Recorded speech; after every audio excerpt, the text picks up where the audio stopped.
In Activity 8, Two Soil Types, students investigate the relationship between types of soil and the rate at which it erodes. Students examine the erosion and deposition characteristics of two types of soil, and then compare the results with those obtained using sand. You will need the following materials from the kit: Activity Sheet 6, Activity Sheet 8, plastic containers with small holes, 1-liter containers, stream tables, vinyl tubing, clay soil, and potting soil.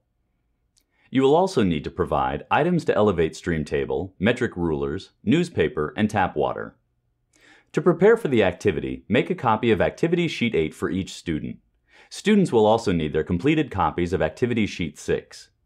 Cover the distribution table with newspaper and place the 8 bags of soil on the table. Open 1 bag of each type so that students can inspect their contents at the start of the activity.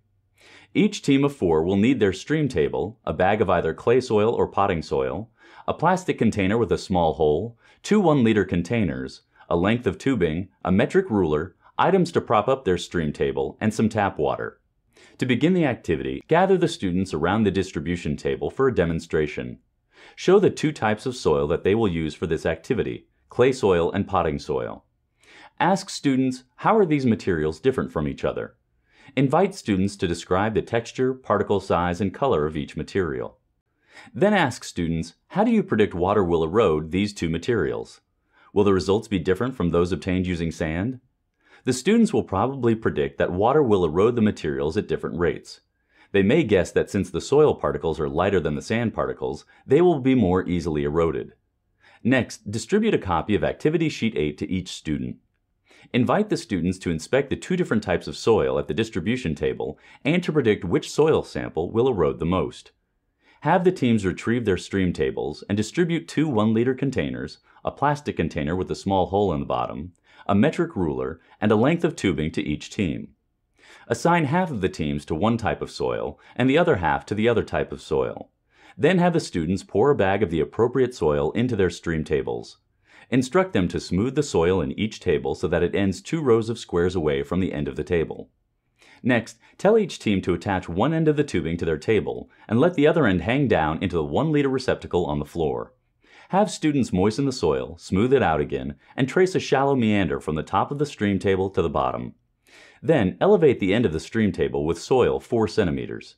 Next, position the plastic container above the soil, balancing it between the pegboard and the edge of the stream table. Have the students refill the 1-liter pouring container with water, pour the water into the plastic container, and watch it drain into the soil in the stream table. Remind them to record their observations on Activity Sheet 8. When all the teams have finished experimenting and recording, instruct them to smooth out the soil and retrace the meander.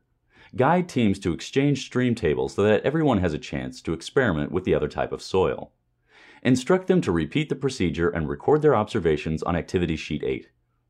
After everyone has finished experimenting and recording, ask students which type of soil eroded more easily. Why? Students should reply that the potting soil eroded more easily. Although the particles were bigger than those of the clay soil, they did not stick together as much when wet and were more easily carried away by water. Finally, have students retrieve Activity Sheet 6 and refer to their data on the top half of the page. Ask students, did the soil in this activity erode more easily than the sand did in Activity 6? Students will answer yes.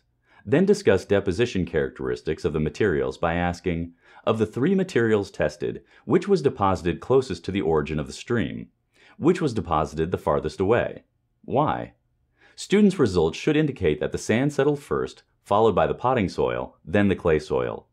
Explain that particle size, weight, and stickiness all help determine how easily a material erodes and how far it will be carried by flowing water.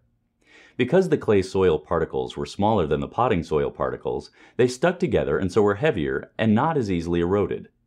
However, once eroded, the particles were separated from one another and, because they are so fine and light, were carried further away from the origin of the stream than the larger particles of potting soil.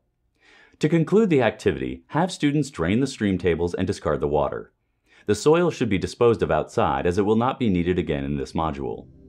For science background, reinforcement activities, curriculum connections, and information about the Delta Science Reader, please consult your DSM Teacher's Guide.